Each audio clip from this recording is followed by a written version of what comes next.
All right, guys, y'all don't forget, for the month of June, everybody that purchases a WA2K online, so my website or eBay, it doesn't really matter, you will be automatically entered into the drawing to win a 500.4. Shipping is going to be free. I'm not going to ask you for a single penny, and so don't fall for any scams. Also, this is the year 2025, so June of 2025. I will put links in the description. So guys, pretty cool amp already. This is the WA2K with the 1-aught inputs, the newest version of that amp. And so yeah, may as well grab one and get entered for a free drawing. We're going to draw for one of these. All right, guys, thank you so much. Hey guys, thanks for stopping by. You should check out my website, welshaudio.com. Everything ships for free. The prices that you see is the prices that you'll pay at checkout. Enjoy the video.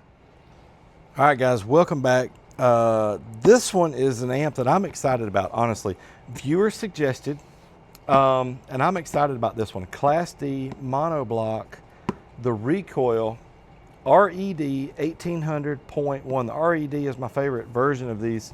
Y'all know that the Recoil products usually do well. The other RED amps are pretty solid. I'd still like to pick up that 2500 at some point, but yeah, I have not even opened the lid on this box yet. We're fixing to do that together.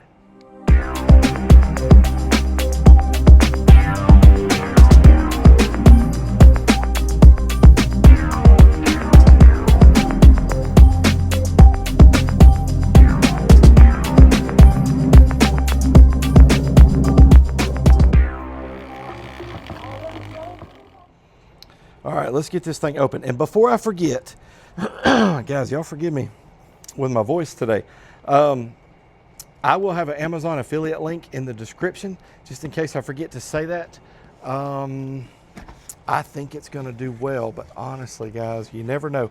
I think this amp has been done before by some of the other dyno channels. The truth is, I didn't look to see.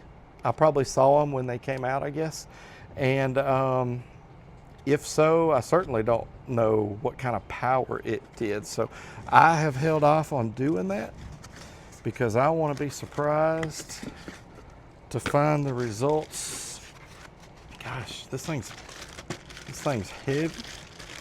It's long.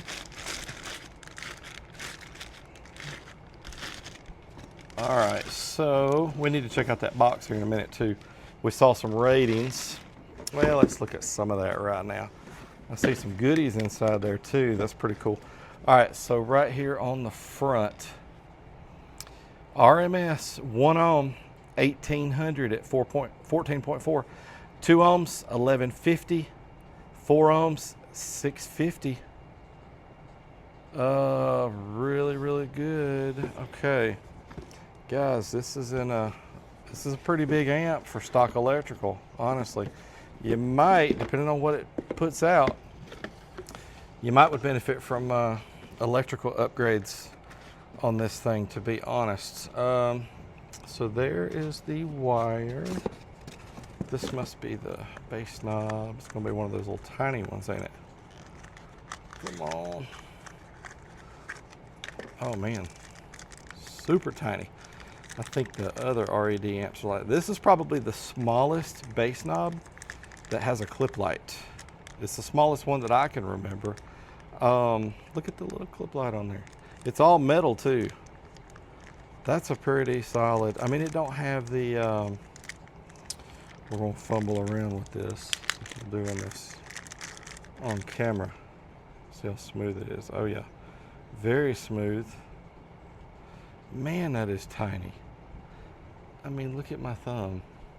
I'll let you look at the one that I don't chew on quite as much. But this thing is really tiny. All metal, telephone style, clip light. I see this being a hit with a lot of you guys. There's some tiny little screws in there too to mount it. Look how little those screws are. All right, pretty cool. We'll set this over to the side. There's the cord for it. Looks plenty long. So some screws and washers for mounting the amp down. This is what I really like about, one of the things I really like about Recoil. They're kind of big on ferrules. You guys know I'm big on ferrules, and man, they give you some. These look like standard 1/0. I'll have to measure these and compare these to the ones that I sell. But that to me looks like standard 1/0, and I can tell you right off the bat, if that's the case, your oversized wire will probably not fit in this insulated end. You can tell by looking at that probably.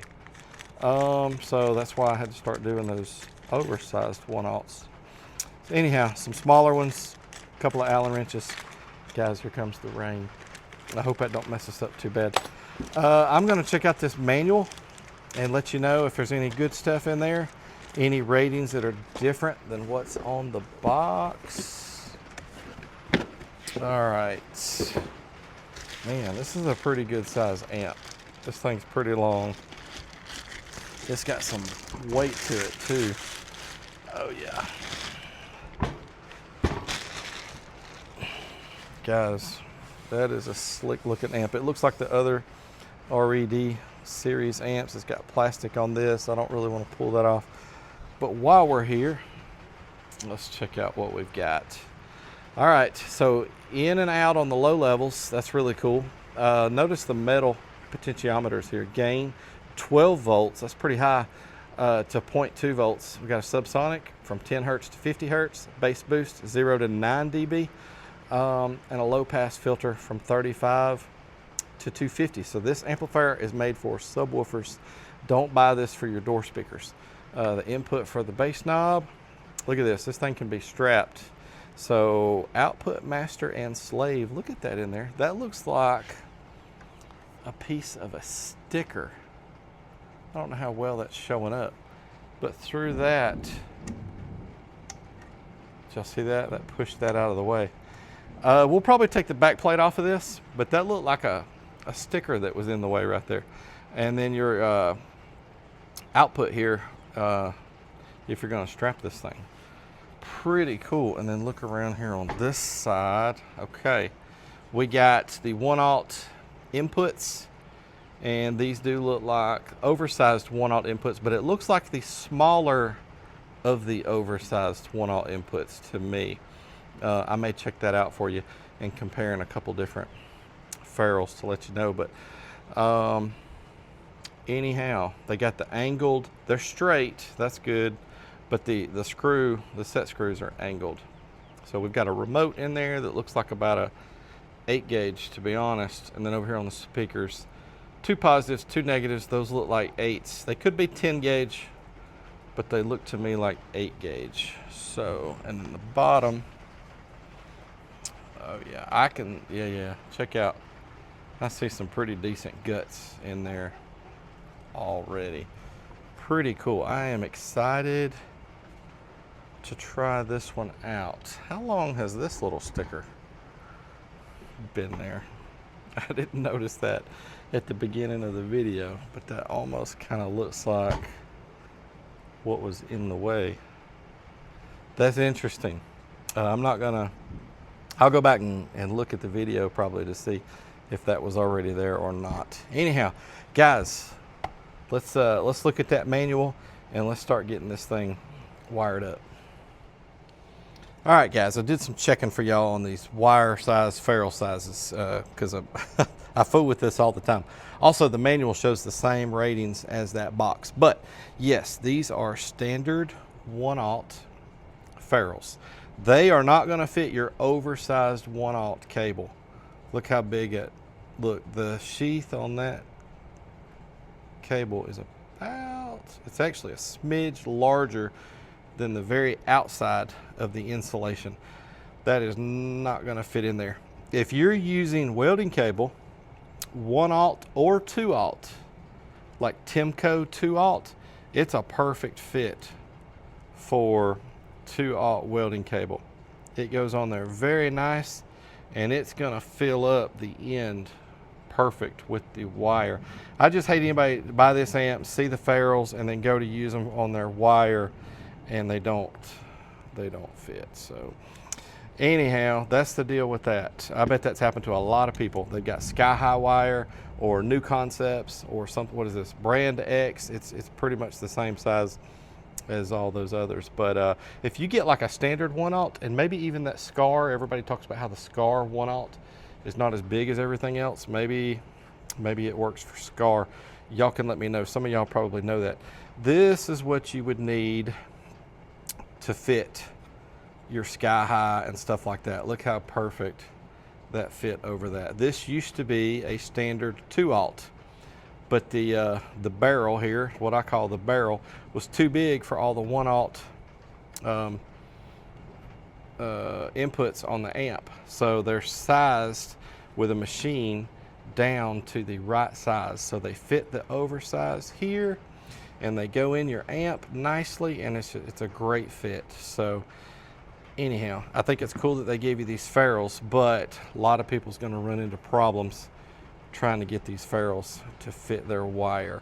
All right, that's enough of that. Let's get to hooking it up. All right, guys, we have had a strange turn of events between the last clip and this clip. That little bit of rain and thunder that was going on turned into a storm about 5 miles from here that knocked down some power lines, and we've been without power for the last 27 hours. And you know, the power being out didn't actually hinder me from finishing making this video. I could have still made the video. We're running off of DC power here on the test bench, but you know, my priorities needed to change. What was really hindering me the most was the internet has been out as well. We were running off of a generator and a little inverter. I need to show that on camera. I put together a cool little 200 amp hour Chins lithium iron phosphate battery and an inverter on a little rolly cart that we keep in the house for little small power outages. That thing's super cool. I need to show that on camera, but we operated off of that and an inverter. I'm sorry, well, that was an inverter generator to, you know, get some fans going and watch TV and stuff like that. And it was no bueno for the internet. So anyhow, I have not missed a Sunday upload in almost a year and a half, and it really bothers me to miss today. So I'm out here, got the extension cords all rolled back up. I'm out here tonight. It's 6:48 p.m. currently Central, and I'm gonna try to finish up this video and get this thing out to you guys tonight. Now, it might not drop till 8 or 9 o'clock. I'm not real sure, but I don't want to miss my streak of Sunday uploads. Now, one thing that does stink is that year and a half, I had not missed a 7 a.m. Central upload in a year and a half. We're certainly going to miss that today. But if I can get this video out tonight for you guys, I'll be tickled, you know, just to have it out on Sunday. So I apologize. It was certainly something that was out of my control. I know you guys understand. It happens to everybody from time to time. Here's another thing about it. I always used to run a week ahead, and we've gotten so busy lately that I was not a week ahead. I've been just one day ahead here lately. I've been shooting videos on Saturday, uploading them on Saturday, and then they drop Sunday morning. And I knew that that was probably going to bite me in the rear end. I didn't really expect a power outage to be the reason why, but I'd like to get back to being at least 1 week ahead. I've been a couple of weeks ahead before, but at least 1 week ahead kind of prevents these types of things from happening. So anyhow, we are wired up. I was fixing to turn the camera back on and do the 4 ohm run when the power went out, but let me get my meters turned back on, get the amp turned on and everything set up, and let's get to this 4 ohm run. All right, let's get to it. I can't remember. I don't think I showed you guys the manual. Check out the other amps. We've done that 600 and 1200. Today is the 1800 there in the middle. I'd like to do that RED 2500 check out the REA 600.4 and the RED 1800.5. So the ratings are the same as on the box, 650 at 4 ohms. So that's what we're looking for here on this run. This amp is made for subwoofers. All the tests will be at 40 hertz. Starting off at 14.8, and we're gonna capture our current draw. Here we go. Are we gonna see 650? Let's find out.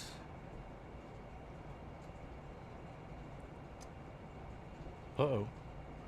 Something happened. I thought I saw a... What? We're in protect. Yeah, I'm wired at 4 ohms. That is really strange, guys. I thought my ohm load might be wrong, but it's not. I'm double checking that right now.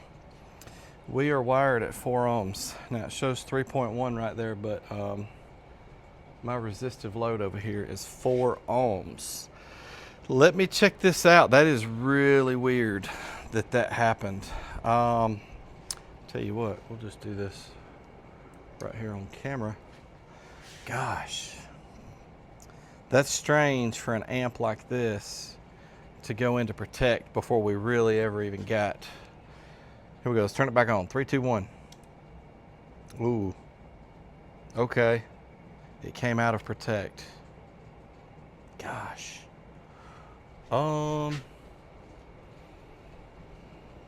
Let me turn the camera off. I'm gonna leave this in the video, honestly.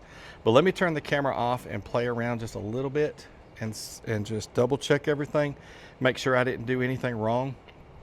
And I'll come back on and let you guys know. There's the Sky High 1-aught, by the way. Now I had to use my Ferrules. The Ferrules that came in the box would not have done that. So I had to use those oversized 1-aughts that I make up. So anyhow, let me check this amp out, see if it's okay or not. Guys, I cannot find anything wrong with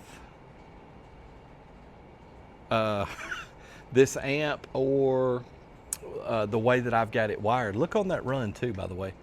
We pulled a whole 15.3 amps of current there. I think we probably pulled a little more than that because we did, what, 300 and something watts. Probably pulled 30 or 40 amps. This meter just might not have had time to catch that. I'm not real sure, but let's roll it up again. Rated 650. We are wired to 4 ohms. Here we go. Distortion right. Whoa. Whoa, whoa, whoa. Guys, we are back into protect. Dude, probably need to turn this 68 amps. Let's turn the amp off.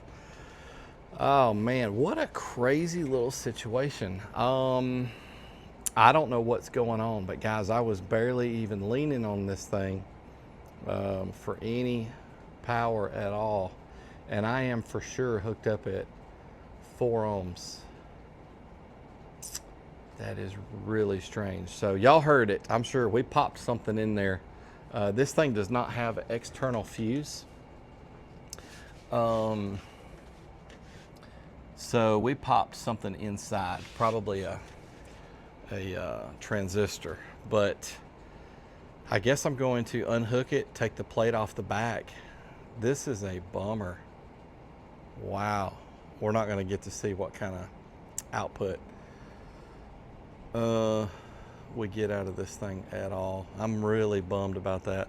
Y'all let me know what you think, but let me get this thing unhooked, take the plate off the back of it, take a look at it. I'll show you guys what's in there. All right, guys, just realized when I flip this thing over, I've got a real dilemma on my hands. If I open it up, they will know. And I know a lot of you guys comment every time that legally they can't do anything. You're allowed to look at your own stuff. You're allowed to take apart your own stuff, which may be true. I don't really know. But I plan to send this back to Amazon And I don't want any issues, honestly. I don't want them to deny. You know, I can't see what's in there. There's got some nice sized capacitors. Did anybody else that did this amp dyno, did they have trouble with theirs at all? You guys let me know. Also, what is your vote? Do I swap this out for another one and give it another go? Man, it just seems so unfair. Maybe this is just a bad amp and normally they're awesome. Or should I just get my money back on Amazon and move on to something else? It'd be different if I had really been beating on this thing and abusing it, and we barely even got into it at all.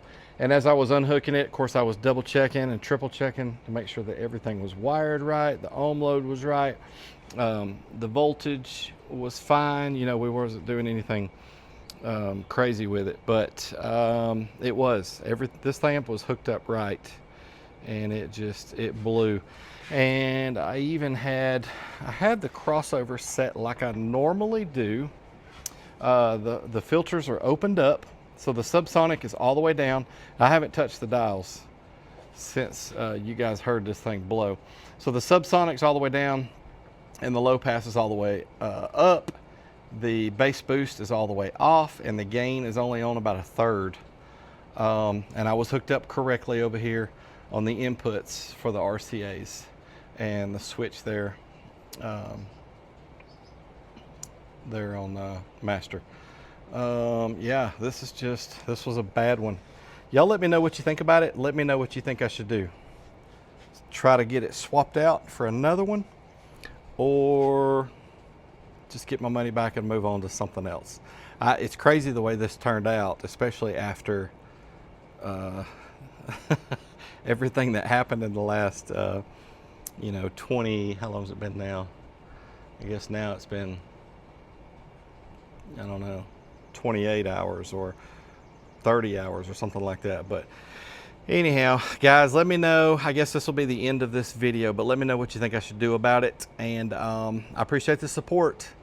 Please consider subscribing if you haven't already. Thank you guys so much, and we will see you next time.